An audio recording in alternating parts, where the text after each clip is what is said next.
ඔබ සෑම කෙනෙක්වම අද දවසේ ඊටාම ගෞරවයෙන් පිළිගන්නවා. අද දවසේ පැමිණියව සහෝදර සහෝදරයන් ඇතුළු සෑම කෙනෙක්වම දේශනාවට ප්‍රථමයෙන් ඔබට කුඩා යමක් කියන්න අවශ්‍යයි. මගේ ආදර සහෝදරයා සහෝදරී විශේෂයෙන්ම අද දවසේ ප්‍රථම වරට පැමිණියාව ඔබට ස්වාමින් වහන්සේගේ ගෘහයට මේ උන්වහන්සේගේ අභිමුඛයට පැමිණිය ඔබ කිසිම කෙනෙක් අහම්බෙන් ආවේ නැහැ. ස්වාමීන් වහන්සේ තමයි ඔබව මාව සෑම කෙනෙක්වම උන්වහන්සේ තෝරගෙන උන්වහන්සේගේ අභිමුඛයට රැගෙන ආවේ. ඒ ඔබ සෑම කෙනෙක්ම අත්දකින්නට යනවා. උන්වහන්සේගේ ජීවමානත්ව භවය ඒ අත්දකින්නට යනවා ඔබ ස්වාමීන් වහන්සේව. මන්ද අපි নমස්කාර කරන්නේ මගේ සහෝදරයා සහෝදරී විශේෂයෙන්ම මේ විශ්වයේ මැවුම්කාර ਸਰබලධාරී දෙවියන් වහන්සේට. ඒ දෙවියන් වහන්සේ සියල්ලට ඉහළින් වැඩ වාසය කරන්නා වූ ජීවමාන දෙවියන් වහන්සේ. උන්වහන්සේ මිනිසෙක්ගේ හස්ත කර්මාන්තයක් නොවේ. උන්වහන්සේ සැබෑ වූ එකම දෙවියන් වහන්සේ. උන්වහන්සේ මුළු විශ්වයම මවා පාලනය කරන දෙවියන් වහන්සේ බැවින් උන්වහන්සේව ප්‍රසන්න කරන්නට මිනිසෙක්ට කිසිම ආකාරයකින් මල් පහන්, ඉටි පහන්, මැටි පහන්, රත්තරන් මේ කිසිවකින් උන්වහන්සේව ප්‍රසන්න කරන්නට බැහැ. මන්ද උන්වහන්සේ දෙවියන් වහන්සේ බැවින්. ඒක නිසා මගේ සහෝදරයා සහෝදරි උන්වහන්සේ බලාපොරොත්තු වෙන්නේ සැබවින්ම උන්වහන්සේ කෙරෙහි විශ්වාස කරන මනුෂ්‍යයාගේ හදවතින් නික්මෙන්නා වූ ඒ ගෞරවය සහ ස්තුතිය. ආමෙන්.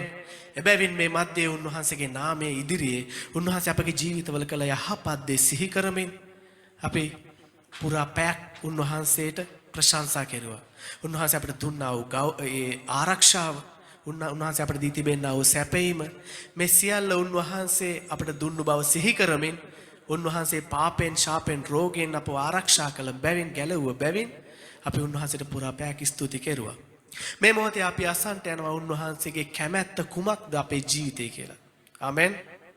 මම විශ්වාස කරනවා ස්වාමින් වහන්සේ තුල ඔබ සෑම කෙනෙක්ම ඔබගේ අතුලාන්ත හදවත සූදානම් කරගනිමින් සූදානම්ව ඇති කියලා. උන්වහන්සේගේ දේව වචනය අසන්නට, උන්වහන්සේ අද දවසේ උන්වහන්සේ බෙදා දෙන්න යනා වූ උන්වහන්සේගේ ජීවමාන වචනය අසන පිණිස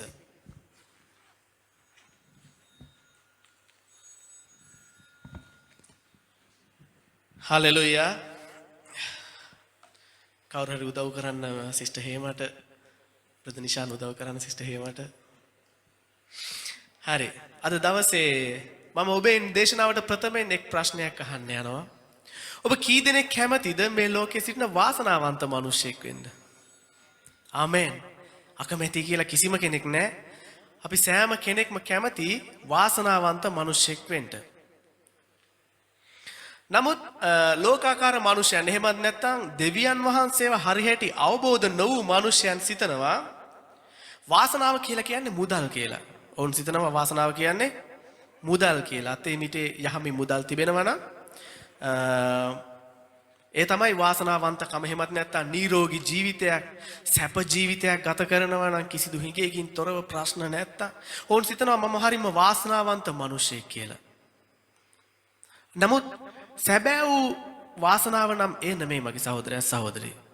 මුදල් කියන්නේ වාසනාව නම් මුදල් යහමින් ඇති නිින්දයන් නැති මිනිස්සු බොහෝමයක් සිටිනවා මේ රටේ.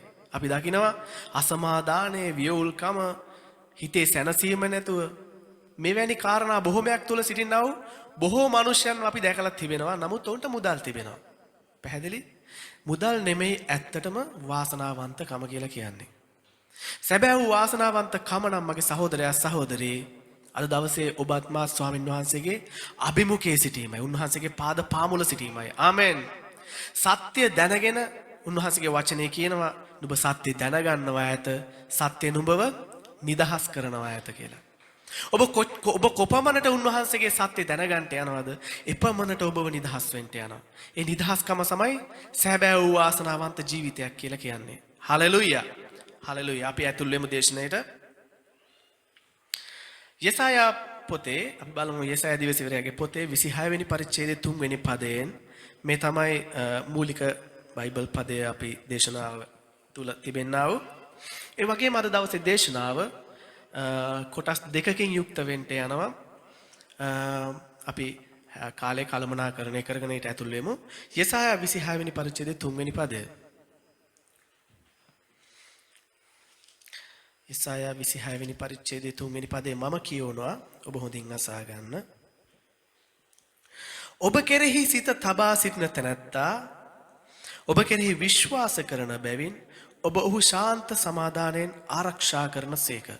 මගේ ප්‍රේමණීය සහෝදරයා සහෝදරී මේ ලෝකේ අපේ ජීවිතේ අපි ඇති තරම් පොරොන්දු හලා තිබෙනවා මිනිස්යන්ගේ. උපන්දා පටන් අපේ ශ්‍රී ලංකාවේ විශේෂයෙන්ම අපිට ඇහෙන්නේ පොරොන්දු විතරමයි නේද?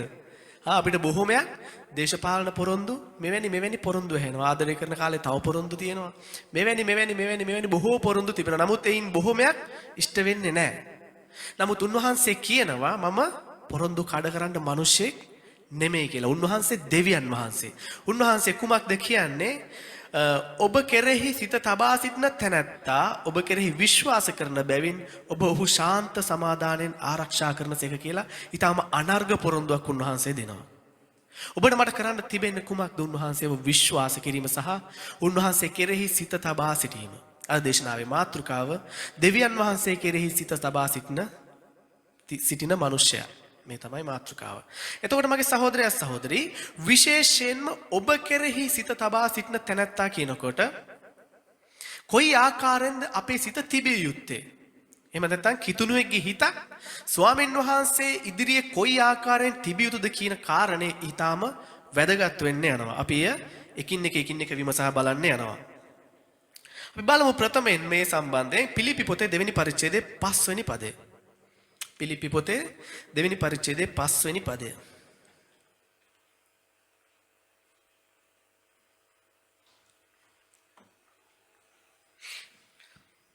පිලිපි පොතේ 2 වෙනි පරිච්ඡේදයේ 5 වෙනි පදන ක්‍රිස්තුස් යේසුස් වහන්සේ තුල තිබුණු සිතම නුඹලා තුලත් තිබේවා. දෙවියන් වහන්සේ මගේ සහෝදරයා සහෝදරි බලාපොරොත්තු වෙනවා මේ ක්‍රිස්තුස් යේසුස් වහන්සේ තුල තිබුණා වූ සිත. ඒ සිත තමයි උන්වහන්සේ බලාපොරොත්තු වෙන්නේ මේ ලෝකයේ සෑම මිනිසෙකගෙම.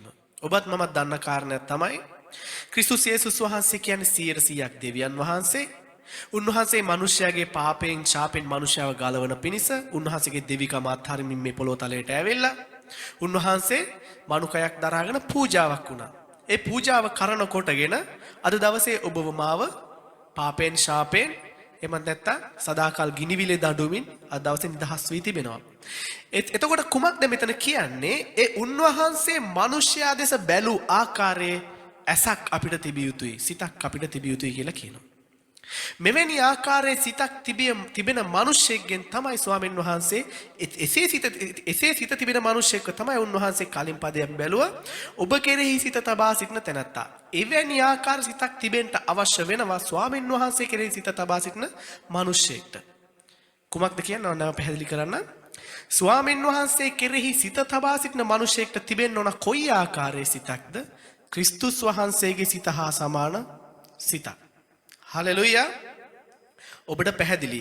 එතකොට 100% ක්‍රිස්තුස් වහන්සේ නැත්නම් ජේසුස් වහන්සේ දෙවියන් වහන්සේ. ඒ උන්වහන්සේගේ සිත අපි තුල තිබෙනවා නම් උන්වහන්සේගේ ආකාරයට අපි ස්වරූපේ වෙනස් වී තිබෙනවා නම් තමයි වෙන්න යන්නේ කුමක්ද? උන්වහන්සේ කෙරෙහි අපිට සිත තබා සිටින්න පුළුවන් වෙන්න යන්නේ. මේ තවත් පැහැදිලි වෙන පිණිස අපි එක් සිදුවීමක් බලන්න යනවා. 1 සාමුවෙල් පොතේ 16 වෙනි පරිච්ඡේදයේ 7 වෙනි පදය. 1 සාමුවෙල් පොතේ 16 වෙනි පරිච්ඡේදයේ 7 වෙනි පදය.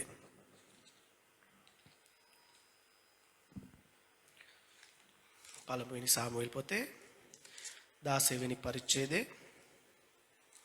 7 වෙනි පදයේ මෙසේ කියනවා. නමුත් ස්වාමීන් වහන්සේ සාමුවෙල්ට කතා කොට ඔහුගේ පෙනීම දෙසවත් ශරීරයේ උස දෙසවත් නොබලන්න මක් නිසාද මම ඔහු එපා කළෙමි. ස්වාමීන් වහන්සේ මිනිසයා බලන්නාක් මෙන් නොබලනසේක මනුෂ්‍යතමේ පිටාතර පෙනීම බලන්නේ. නමුත් ස්වාමීන් වහන්සේ සිත බලනසේකයි කීවේය. දැන් මෙතන ස්වාමීන් වහන්සේ අපිට කුඩා රහසක් තියලා තියෙනවා. කුමක්ද? අපි කලින් පදේ කිව්වා ක්‍රිස්තුස් වහන්සේ කෙරෙහි සිත තබා සිටින මිනිසෙට තියෙන්න ඕනේ ක්‍රිස්තුස් වහන්සේගේ සිත හා සමාන සිතක්. මේ එකින් එකට ගැළපීගෙන එනවා බලන්න.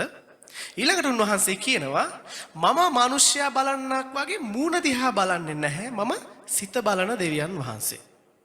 ඔබට පැහැදිලිද? උන්වහන්සේ සිත බලනකොට උන්වහන්සේට පේන්න ඕන කොයි ආකාරයේ සිතක්ද මිනිසයා තුල? ක්‍රිස්තුස් වහන්සේගේ සිත හා සමාන වූ සිතක් තමයි උන්වහන්සේ බලන්නේ. පැහැදිලිද? උන්වහන්සේ මම ඔබට මේ එකින් එක ගලපලා කියනවා. උන්වහන්සේ සිද්ද සිතුවිලිද විමසන දෙවියන් වහන්සේ එසේ විමසන කල මනුෂ්‍යර තිබිය යුත්තේ කුමන ආකාරයේ සිතක්ද? ක්‍රිස්තුස් වහන්සේගේ සිත හා සමාන වූ සිතක්.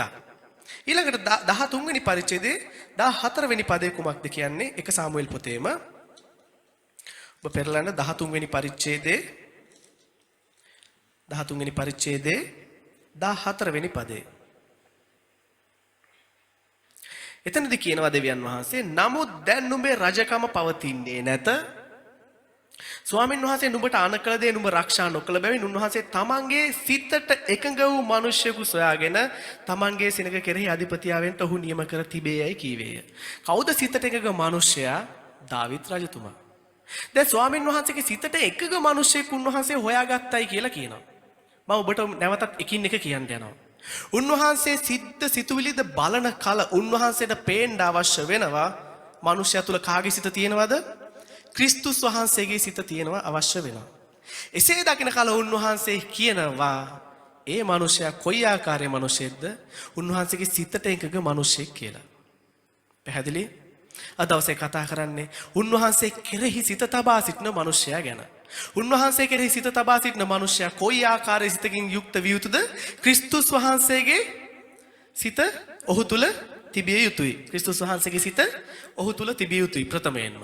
එවිට උන්වහන්සේ සිත විමසන කල දකින්ට යනවා ඔහු තුල තිබෙන්නේ ක්‍රිස්තුස් වහන්සේගේ සිතට සමාන සිතක් කියලා. එවිට උන්වහන්සේ කියන්ට යනවා ඔහු තමයි මගේ හිතට එකඟ මිනිසයා කියලා. පැහැදිලිද ඔබට? මෙවැනි ආකාර මිනිසෙක් තමයි දාවිත් කියන්නේ.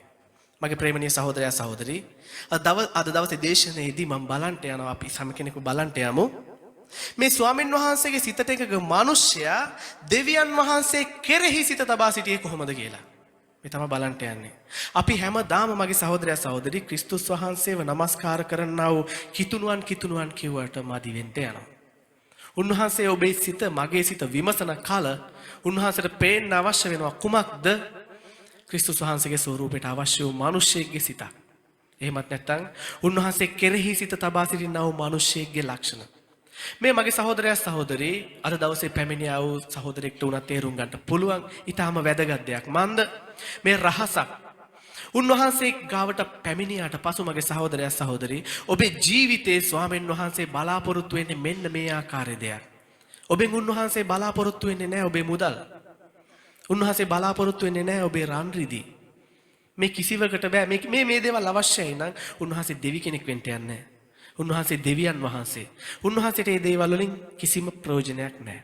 අවශ්‍ය වෙන්නේ ඔබේ ජීවිතයේ යහපත් මාර්ගයක ගමන් කරන්නට උන්වහන්සේ දෙවියන් වහන්සේ බව පිළිගන්නට ඔබේ ජීවිතයේ ඒ තිබෙනා වූ පාපෙන් ශාපෙන් ඔබ ගැලවිලා නිදහස් වෙලා අලංකාර ස්ථානයක සිටගෙන උන්වහන්සේට নমස්කාර කිරීම පමණමයි.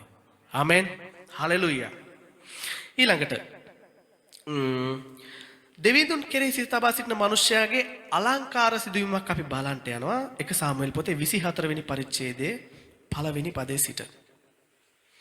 එක සාමුවෙල් පොතේ 24 වෙනි පරිච්ඡේදයේ පළවෙනි පදයේ සිට. මේ සිදුවීම අපි බොහෝ දෙනෙක් දන්නා වූ සිදුවීමක්. නමුත් සියලු දෙනාට දැනගන්න පිණිස මම කෙටියෙන් කියන්ට යනවා. දාවිත් කියන්නා වූ ඔහු තරුණයව රජකමට ස්වාමීන් වහන්සේ කැඳවුවායින් පසු එවකට රජව සිටි සාවුල්ට ඊර්ෂ්‍යාවක් ඔහු කෙරෙහි ඇති වෙනවා. එවිට මේ සාවුල් රජතුමා දාවිත්ව මරන්න හොයනවා. මරන්න හොයනකොට එයා ගිහිල්ලා හැංගෙනවා යම් තැනක. හැංගිලා ඉන්නකොට සිදුවෙන්නා වූ සිදුවීමක් තමයි මේ යන්නේ. බලමු අපි. තවද සාවුල් පිලිස්තිවරුන් ලුහු බැඳ යාමෙන් හැරියා කල දාවිත් එන්ගෙදියේ කාන්තාරයේ සිටනවා කියා ඔහුට දන්වන ලද්දේය. එවිට සාවුල් සියලු ඊශ්‍රායලුන්ගෙන් තෝරාගත් මිනිසයන් 3000ක් රැගෙන වල් එළුවන් ගැවසෙන පර්වත පිට දාවිත් හා ඔහුගේ මිනිසුන් සොයන්ට ගියේය. ඔහු මාර්ගයේ තිබුණු බැටළු ගාල් වලට පැමිණුණේය. සාවුල් ශරීර කෘත්‍ය සඳහා එහි තිබුණු ගුහාවකට ඇතුල් වුණේය. දාවිත් ඔහුගේ මිනිස්සුද ගුහාවේ ඇතුල් භාගවල සිටියෝය. මෙතන සාවුල් කියන රජතුමා ඔහුගේ ශරීර අවශ්‍යතාවයකට ඒ ගුහාවකට ඇතුල් වෙද්දී ඒ ගුහාව අභ්‍යන්තරයේ සිටිනවා කවුද? දාවිත්. ඊළඟට 4 වෙනි පදේ එවිට දාවිද්ගේ මිනිස්සු කතා කොට මෙන්න නුඹට හොඳම පෙන් ලෙස නුඹේ සතුරාට කරන පිණිස මම නුඹ අතට ඔහු පාවා දෙන්නෙමි. ස්වාමීන් වහන්සේ කීවේ අද දවස ගැනයයි කීවෝය. එවිට දාවිත් නැගිට සාවුල්ගේ සලුවේ කොනක් රහසින් කපා ගත්තේය. සාවුල් දන්නේ නැහැ. ඔහු ගාවට අඳුරෙම ගිහිල්ලා දාවිත් ඔහුගේ සලුවෙන් කොටසක් කපා ගන්නවා. නමුත් ඊළඟට කුමක්ද කියන්න යන්නේ? සාවුල් නමුත් පසුව දාවිද්ගේ සිත සාවුල්ගේ සලුව කොන කපාගත් බැවින් ඔහුට දොස් තැබුවේය. මේ ඊටම සරලව ලියලා තිබුණාට මගේ සහෝදරයා සහෝදරී ඊටම ගැඹුරු කාරණයක්. දැන් මෙතන දාවිත් නෙමෙයි සාවුල්ව මරන්න හොයන්නේ. සාවුල් තමයි දාවිත්ව මරන්න හොයන්නේ. දාවිත්ට 100%ක් අවස්ථාව තිබෙනවා ඔහුව මරන්න. නමුත් ඔහු කුමක්ද කරන්නේ? මේ සාවුල්ගේ සලුවේ කොනක් තමයි ඔහු කපාගන්නේ. ප්‍රේමණීය සහෝදරයා සහෝදරි ඔබ බලන්න මේ සිදුවීම තුල දාවිද්ගේ සිත කම්පා වෙනවා කියලා කියනවා කුමක් උදෙසද? ඔහුගේ සලුවෙන් කොටසක් පමණක් කපාගත් එක ගැන. ඇයි මම එහෙම දෙයක් හරි කෙරුවේ? බලන්න ඔබේ දිහාට ඔබ හැරිලා. අපි බලමු අපේ දිහාට අපි හැරිලා. අපිට චූටි අවස්ථාවක් හමුනොත් මිනිස්සෙක් කපලා ඉවර කරලා කතන්දර ඉවර කරලා විනාශ කරලා ඔහුගේ චරිතය ඝාතනය කරලා දාන්න. අපි කීපාරක් හිතයිද? අපි කීපාරක් හිතයිද? කොහෙද අපිට තියෙන ස්වාමින් වහන්සේගේ සිත? ස්වාමින් වහන්සේ බලාපොරොත්තු වෙනවා. ස්වාමින් වහන්සේ මම විශ්වාස කරනවා පෞද්ගලිකව දාවිත්ට මේ අවස්ථාව දුන්නා කියලා දාවිත්ව පරීක්ෂා කරන පිණිස. දාවිත්ගේ සිත විමසන පිණිස. නමුත් දාවිත් එයින් පාස් වුණා නේ. දාවිත් කරේ චූටි දෙයක් කෙරුවේ. කිසිම හානියක් කෙරුවේ නැහැ ඔහුට. නමුත් ඔහු ඊටාම පසුතැවුණා මොකකටද? ඇයි මම ඔහුගේ සලුවෙන් කොටසක් වත් කපාගත්තේ? ඔහු ස්වාමින් වහන්සේගේ අභිෂේකලත් මිනිසයා. මගේ ප්‍රේමණීය සහෝදරයා සහෝදරි මෙවැනි අවස්ථාව අපි අපේ ජීවිතේ බලන්න අවශ්‍ය වෙනවා. අපි මහා ගැඹුරු විශාල දේව ධර්ම ඉගෙන ගන්නට කලින් මගේ සහෝදරයා සහෝදරි ස්වාමින් වහන්සේගේ සිත අපි තුල තිබෙනවද කියලා බලන්න. කේලම් කියන එක, කොටවන එක මෙවැනි දේවල් බොහොමයක් අද සමාජයේ සුලභව තිබෙනවා. නමුත් එය ස්වාමින් වහන්සේගේ දරුවන්ට කිසිසේත්ම උචිත වෙන්න යන්නේ නැහැ. පැහැදිලිද? මගේ ප්‍රේමණීය සහෝදරයා සහෝදරි මේ චරිත ගැන දෙවියන් වහන්සේ මේ ආකාරයෙන් එලිදරව් කරලා තිබෙන්නේම අපි වෙනස් වන පිණිස කොයි ආකාරයටද? උන්වහන්සේගේ ස්වරූපයට වෙනස් වෙලා අපි උන්වහන්සේ බලන ආකාරයෙන් බලන පිණිස. ආමෙන්. හලෙලුයා.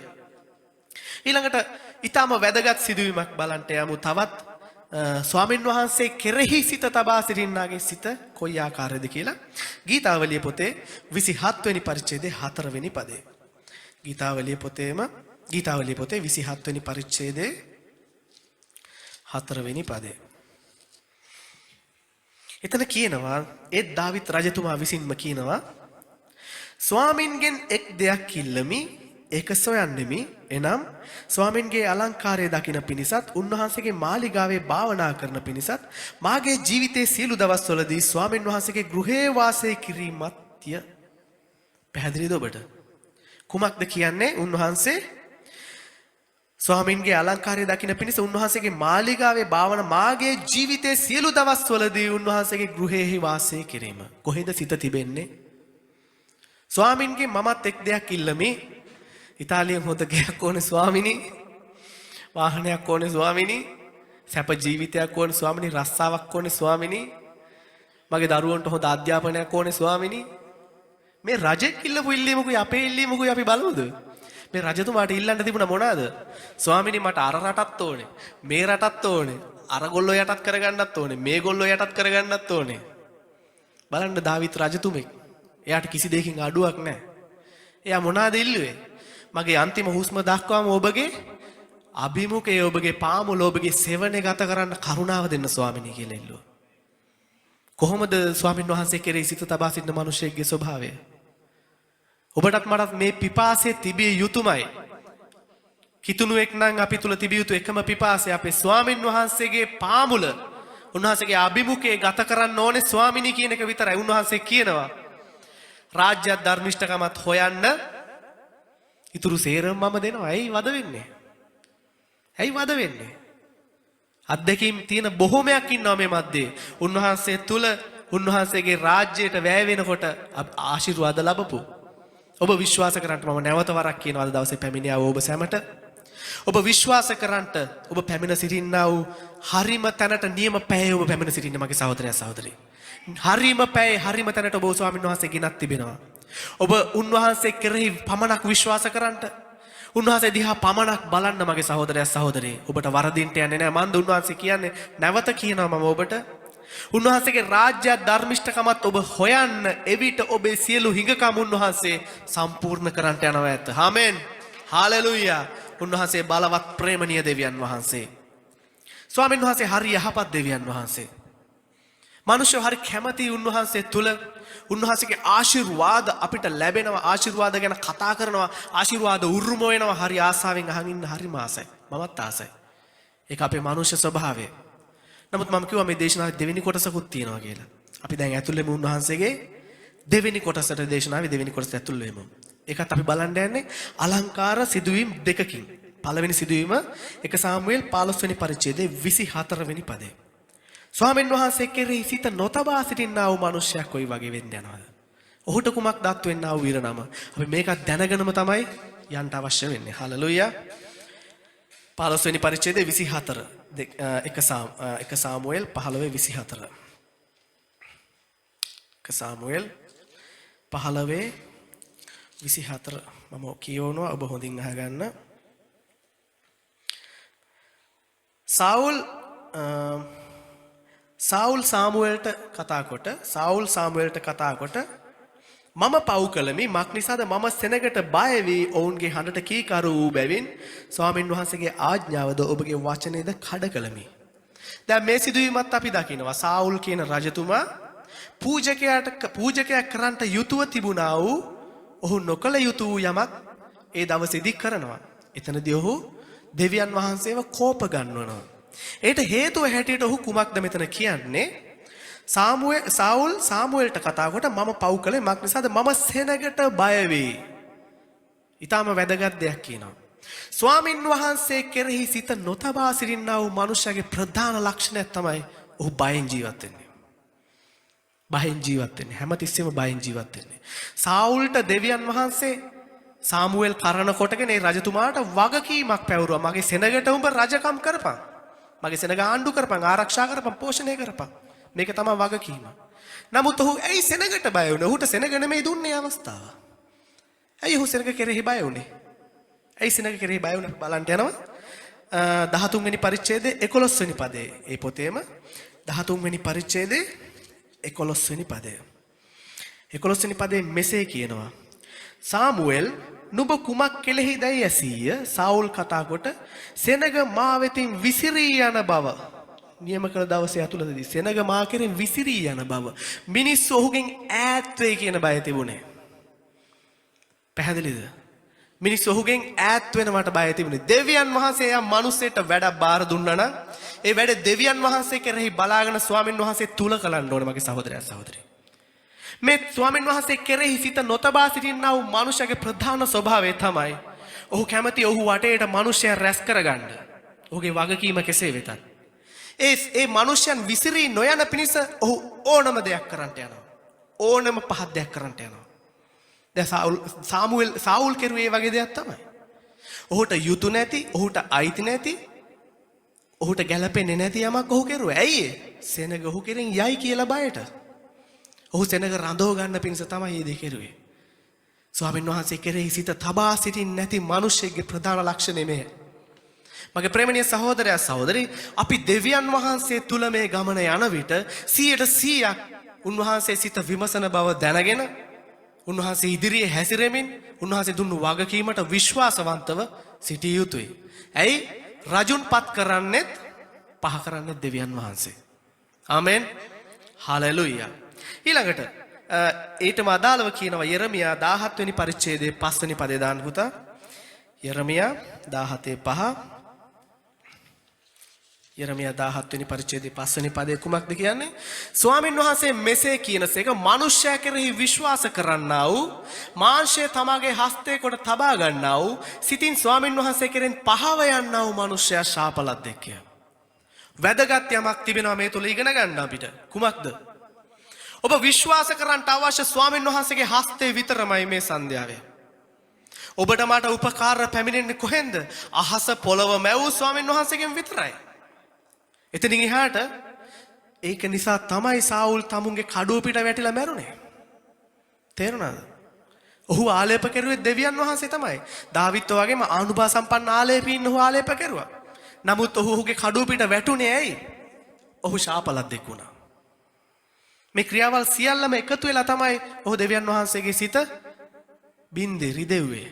මේ තුල ඔහුගේ අන්තිම ප්‍රතිඵල ඊටාම භයානක වුණා. එසේ සිදුවීමට අපි ඊට නොදපා ගත යුතුයි. හලෙලූයා. මගේ ප්‍රේමණීය සහෝදරයා සහෝදරී, අවසාන වශයෙන් අපි තවත් එක් සිදුවීමක් ඉක්මනින් බලන්න යනවා. උප්පත්ති පොතේ 8 වෙනි පරිච්ඡේදයේ 8 වෙනි පරිච්ඡේදයේ 3 වෙනි පදේ දාන්න. මේ නෝවා කියනා වූ මිනිසෙක් සිටියා. මම ඔබට පැහැදිලි කරන්නම් කෙටියෙන්. මේ නෝවා කියන මිනිසයා ජීවත් වුණු කාලයේදී ඒ මිනිසයන් බොහෝමයක්, මුළු ලෝකවාසී මිනිසයන් බොහෝමයක් පාපේ තුල ජීවත් වුණේ. උන් පාපිෂ්ඨ දේවල් බොහෝමයක් කෙරුවා. දෙවියන් වහන්සේට අප්‍රසන්න බොහොම තද බල ලෙස උන් පාපේ සිටියා. යම් අවස්ථාවක දෙවියන් වහන්සේ තීරණය කරනවා මේ මුළු ලෝකෙම වතුරේ ජල ගැල්මකින් වහලා මිනිසයන්ව විනාශ කරලා දාන්න. මේ අවස්ථාවේදී දෙවියන් වහන්සේ පොළොව දකින්න උන්වහන්සේ දැක්ක මේ නෝවා කියන මිනිසයා ධර්මිෂ්ඨව ජීවත් වෙනවා. දෙවියන් වහන්සේ නෝවාට කතා කරලා කියනවා, නෝවා ඔයා නැවක් හදන්න. මේ නැවට ඔයා ඇතුල් වෙන්න, ඔයාගේ භාර්යාවත් දරුවොත් ඇතුල් වෙන්න. ඊට පස්සේ මේ දෙවියන් වහන්සේ මොකද කෙරුවේ? මේ ලෝකෙ සිටින සෑම වර්ගයකම සත්තුන්ගෙන් දෙදෙනා ජෝඩුව බැගින් මේ නැවට ඇතුල් කෙරුවා. ඇයි? මුළු පොළොව සම්පූර්ණයෙන්ම දෙවියන් වහන්සේ විසින් විනාශ කරන්නට යන්නේ. මේ විපත්ති කාලයක් මේක. මොකද්ද? විපත්ති කාලයක්. අද දවසේ අපිත් පහු කරන විපත්ති කාලවල. මේ කාලේ බොහොම නපුරුව තිබෙනා වූ විපත්ති කාලයක්. මගේ සහෝදරයා සහෝදරි. ඒ වගේ මෙවැනි විපත්ති කාලවල අපේ ජීවිතය අපි ඇතිතරම් පහු කරලා තිබෙනවා. ප්‍රශ්නේ තමුන්ගේ වෙන තාක්කල් විතරයි ඒක තමුන්ට තේරෙන්නේ. යමෙක්ට කියන්න පුළුවන් අපෝක ප්‍රශ්නයක්ද කියලා. නෑ. තමුන්ට තිබෙනා වූ රෝගේ තමුන්ට තමයි දැනෙන්නේ කොයි ආකාරයේ බරපතලද කියලා. මෙවැනි විපත්ති කාලවල හිඟකමේ තුල කාල, අසරණ කමේ තුල කාල, විරකියාව තුල කාල, මෙවැනි විපත්ති කාලවල අඬන කාලවල අපි හැම කෙනෙක්ගේම ජීවිතවල අපි පහු කරලා තිබෙනවා. මෙවැනි කාලයක් උදා වුණා එදත්. අපි බලන්න යන 8 වෙනි පරිච්ඡේදයේ 3 වෙනි පදේ. ජලය නොකඩවා පොළොවෙන් බැස ගියේය. 150 දවසකට පසු ජලය අඩුවේ. දැන් මේ කුමක්ද කියන්නේ? දෙවියන් වහන්සේ වර්ෂාවක් එව්වා, පොළොවේ උල්පත් ඇරුණා. නැවට නැග්ගා වූ සතුන් සහ නෝවා සම්පූර්ණයෙන්ම උන්වහන්සේ නැව වහලා ඉවරලා ඔවුන් ආරක්ෂිතව නැවේ හිටියා. දවස් කීයක්ද? ජලය නොකඩවා පොළොවෙන් බැස ගියේ 150 දවසකට පසු ජලය අඩුවේ. දවස් කීයක්ද? 150ක්. ඔන්න දැන් මම ඔබෙන් ප්‍රශ්නයක් අහනවා. මේ දවස් 150 මේ නැව ඇතුලේ ඉඳපු සත්තුන්ට කන්න දුන්නේ මොනවාද? දෙවියන් වහන්සේකටත් සැලසුම් හදලා තිබුණා. මම ඔබෙන් අහන්නේ ඇයි මේ දේ? මේ නැවාසේ විවිධාකාර සත්තු ඉන්නවා, විවිධ කෑම කනවා. විවිධ කෑම කන විවිධාකාර සත්තු ඉන්නවා. මෙතන ඉන්න හොඳ සතෙක් කපුටෙක් ගැන කියනවා මෙතන නේ. කපුටෙක් ගැන දාන්න පුතා 8 6 වෙනි පදය. 8 වෙනි පරිච්ඡේදයේ 6 වෙනි පදේ. 40 දවසකට පසු නොවා තමා සෑදුණු නැවේ කවුළුව හැරියේය. ඔහු කපුටුවෙකු පිටතට යැවියේ. දැන් මේ කපුට අපි දකිනවා සමාජයේ. මු කන්නේ ගොඩක් මොනවාද? කුණු කන්නේ නේ. කපුට කඩෙන් අරන් කනවා දැකලා නේ කවුරුත් නැහනේ. ගොඩක් අහුවෙන ඕන ජරාවක් කපුටෙක් කනවා. හැබැයි මේ දවස් 150 කපුට කෑවේ දෙවියන් වහන්සේ දීපු සුපිරි කෑම. කාට හරි නෑ කියන්න පුළුවන්ද? නෝවා මේ මෙහෙම කොක්කක් දාලා අර පාවෙන කුණක් අරගෙන කපුට උඹ කන්න මේක තියාගනින් අද එන වැස්ස පායනකම් කාපන් කියලා. එහෙම නැත්නම් මේ මොකෙක් හරි මරලා ගෑනලා කුණු වෙනකන් තියන් ඉඳලා එහෙම නෑ. දෙවියන් වහන්සේ හොඳ කෑම සැපෙව්වා මේ කපුටට. පැහැදිලිද? විපත්ති කාලවල විපත්ති ඉවර වෙනකන් දෙවියන් වහන්සේ කපුටව පෝෂණය කෙරුවා. ඊළඟට මොකද කියන්නේ? කපුටෙකු පිටතට යවිය ඌ පිටතට ගොස් පොළවේ ජලයේ සිඳුරු ඔබ මොබ ගියේය. ආය ආවා කියලා නෑ කොහෙවත්. ආය ආවේ නෑ. ඔබ තේරුම් ගන්නට මගේ සහෝදරයා සහෝදරිය. ඔබේ ජීවිතේ මගේ ජීවිතේ විපත්ති කාලවල දෙවියන් වහන්සේ පෝෂණය කරපු මිනිස්සුયો එළියට ගිහිල්ලා ගියාම තමයි එහෙම කපුටෝ මං ඇති තරම් දැකලා තියෙනවා. ඔවුන් ස්වාමීන් වහන්සේගේ අභිමුඛයේ ඉන්නකම් දෙවියන් වහන්සේ ගෙවල් කුලේ ඉඳන්ම ඔවුන් පෝෂණය කරලා තියෙනවා. කිසිම දෙයකින් දෙවියන් වහන්සේ ඔවුන් හිඟ කරලා නැහැ. දෙවියන් වහන්සේ උන්ට අඳින්න නැත්නම් අඳින්න දුන්නා. කන්න නැත්නම් කන්න දුන්නා. දෙවියන් වහන්සේගේ වචනේ ඉගැන්නුවා. මෙවැනි ආකාරයෙන් දෙවියන් වහන්සේ පුදුමාකාර විදිහට මිනිසයන්ව පෝෂණය කෙරුවා. ඔවුන්ගේ සිත දෙවියන් කෙරෙහි තබා තිබුණේ නැහැ. අවස්ථාව ලැබුණු ගමන් එළියට බැස්ස ගමන් තටු දිග අර ගන්න පුළුවන් වෙච්ච ගමන් කොහෙටද ගියේ? කුණු හොයාගෙන ගියේ. ඇයි මේ කපුට ආවේ නැත්තේ කියලා කාට හරි කියන්න පුළුවන්ද? එළියේ තියෙන්නේ මොනවාද තනිකරම? මුළු ලෝකෙම මැරිච්ච සත්තුන්ගේ මිනිස්සුන්ගේ මලකුණු තියෙන්නේ. එයා කුණු රහට ආසයි ඒක. තේරෙනවද? මේ දෙවියන් වහන්සේ තුලට ආපු මිනිස්සුත් මේ ආකාරයෙන් වෙන්න හොඳ නැහැ කිසිම දවසක. මගේ ජීවිතෙත් මම බොහොම අමාරු කාලවල පහු කෙරුවා. ඒ අමාරු කාලවල පහු කරන්න දෙවියන් වහන්සේ උපකාර කරනකොට, දෙවියන් වහන්සේ සපයනකොට, දෙවියන් වහන්සේ ආශිර්වාද කරනකොට, ඒ ආශිර්වාද උරුම කරගෙන මට දැන් සියල්ල කරගන්න පුළුවන් චාව් කියන්න බෑ මම. එහෙම කෙරුවොත් මගේ අන්තිමේත් සාවුල් හා සමාන වෙන්න යනවා. ඔබ තේරුම් ගන්නට. ස්වාමීන් වහන්සේ මම මේකයි කිව්වේ අද දවසේ පැමිණියා ඔබ සැමට. සහෝදරයා සහෝදරී ඔබගේ පැය මෙයයි ඔබ විශ්වාස කරන්ට ඔබ පැමිණ සිටින්නේ හරිම තැනට. මේ ඔබේ ස්ථානය. ස්වාමීන් වහන්සේයි ඔබව කැඳෙව්වේ. උන්වහන්සේ කියනවා මම දන්නේ නැතුව මගේ දුවේ පුතේ උඹේ එක කෙස් ගහක්වත් වැටෙන්නේ නැහැ කියලා. එවැනි ජීවමාන දෙවියන් වහන්සේගේ පාමුලටයි ඔබ පැමිණ සිටින්නේ. ඔබ විශ්වාස කරන්ට ඔබව ස්වාමීන් වහන්සේ මේ විපත්ති කාලේ ඔබේ ඇතුළාන්ත පසුබිම දන්නේ ඔබම පමණයි මගේ සහෝදරයා. ඔබ ලෝකෙට පේන්න hina වෙනවා ඇති. ඔබ ලෝකෙට පේන්න සතුටු මූණක් තබාගෙන සිටිනවා ඇති. නමුත් උන්වහන්සේ සිත බලන දෙවියන් වහන්සේ කියලා උන්වහන්සේත් කිව්වා. උන්වහන්සේ ඔබේ සිත බලන සිත කිරා බලන ඔබගේ වේදනාව හඳුනන හදවතේ බර දන්න දෙවියන් වහන්සේ. ඔබ පැමිණ සිටින්නේ විශ්වයේ මැවුම්කාර දෙවියන් වහන්සේගේ පාමුලට. උන්වහන්සේ මේ විපත්ති කාලේ ඔබ ගත කරන්නව මේ අමාරු පැයේදී ඔබ ආරක්ෂා කරලා පෝෂණය කරනවාමයි. ආමෙන්. හලෙලුයා. අපි නැගිට සිටිමින් උන්වහන්සේ ඉදිරියේ ආඥා කරන්නට යනවා. හලෙලුයා. ජීවමාන මහෝත්තම දෙවි ස්වාමීන් වහන්සේ. ඔබ වහන්සේට ස්තුතියි දෙවි ස්වාමිනේ. ඔබ වහන්සේ කෙරෙහි සිත තබා සිටිනා වූ මිනිසෙක් ලෙස මගේ දෙවියන් වහන්සේ ඔබගේ ඊම දක්වා විශ්වාසවන්තව සිටින්නට ස්වාමිනේ. ඔබ වහන්සේ අපට කරුණාව දුන මැනව. අපි සෑම කෙනෙක්ම නැගිටලා දැස් වසාගෙන මොහොතක් මෙනෙහි කරන්නට යනවා. ඔබ සැබෑ වූ යහපත් දෙවියන් වහන්සේ ස්වාමිනේ. ඔබ කරුණාවේ දෙවියන් වහන්සේ. ඔබ මුළු විශ්වයේ මැවුම්කාර දෙවියන් වහන්සේ මගේ දෙවි ස්වාමීන් වහන්සේ. ස්වාමිනේ මගේ ජීවිතේ මගේ දෙවියන් වහන්සේ ප්‍රථම ස්ථානයේ ඔබ වහන්සේට දෙන පිණිස මගේ දෙවි ස්වාමිනේ ඔබ වහන්සේ මට උපකාර කරන්නට කියලා ඔබ යාඥා කරන්නට. උන්වහන්සේගේ ලිවිල්ල කියනවා මගේ සහෝදරයා සහෝදරී සිත පිළියෙල කර ගැනීම මනුෂ්‍යයට අයිති කාරණයක් කියලා. අපගේ අතුලාන්ත හදවත උන්වහන්සේ කෙරෙහි තබාගෙන ශාන්ත සමාදානෙන් ජීවත් වන පිණිස උන්වහන්සේගේ ආශිර්වාදය උරුම කරගන්නට අපි උන්වහන්සේ ඉදිරියේ එක්සිත්ව යාඥා කරන්නට යනවා. හාලෙලූයා. මගේ දෙවි ස්වාමිනේ ඔබ වහන්සේ මගේ දෙවියන් වහන්සේ අපගේ සිත විමසන කල ස්වාමිනේ අපගේ සිත ස්වාමිනේ ඔබ වහන්සේගේ සිතට එකඟව තිබේද මගේ දෙවි ස්වාමිනේ අඩුපාඩුවක් තිබෙනා සුදාත්මයන්ගේ ඔබ වහන්සේ එලිදරව් කර දුන මැනව මගේ දෙවියන් වහන්සේ ස්වාමිනේ ඔබ වහන්සේ තුල මගේ දෙවියන් වහන්සේ ස්වාමිනේ කෘතගුණ සලකන්නා වූ ජීවිතයක් ස්වාමින් වහන්සේ කෙලෙහි ගුණ දන්නා වූ ජීවිතයක් මගේ දෙවි ස්වාමිනේ ඔබගේ පාමුල ගත කරන්නට ස්වාමිනේ ඒ සෑම විපත්තියකින් ඔබ වහන්සේ ආරක්ෂා කළාසේ ස්වාමිනේ මුළු ජීවිතේම ස්වාමින් වහන්සේ ඔබ පාමුල තබමින් ස්තුතියෙන් ජීවිතේ ගත කරන්නට ඔබ වහන්සේ උපකාර කළ මැනව මගේ දෙවියන් වහන්සේ ඔබ සැබෑ වූ යහපත් වූ දෙවියන් වහන්සේ ස්වාමිනේ ස්වාමින් වහන්සේ තව ඔබ වහන්සේ තුලට ලංව මගේ දෙවියන් වහන්සේ ඔබ වහන්සේගේ හදවත හැඳිනගෙන ඔබගේ සිතට එකඟ වූ මිනිසෙක් ලෙස මගේ දෙවියන් වහන්සේ මේ පොළොවේ ජීවත් වෙන්න ඔබ වහන්සේ අපට උපකාර කළ මැනව ස්වාමිනේ. හාලෙලූයා.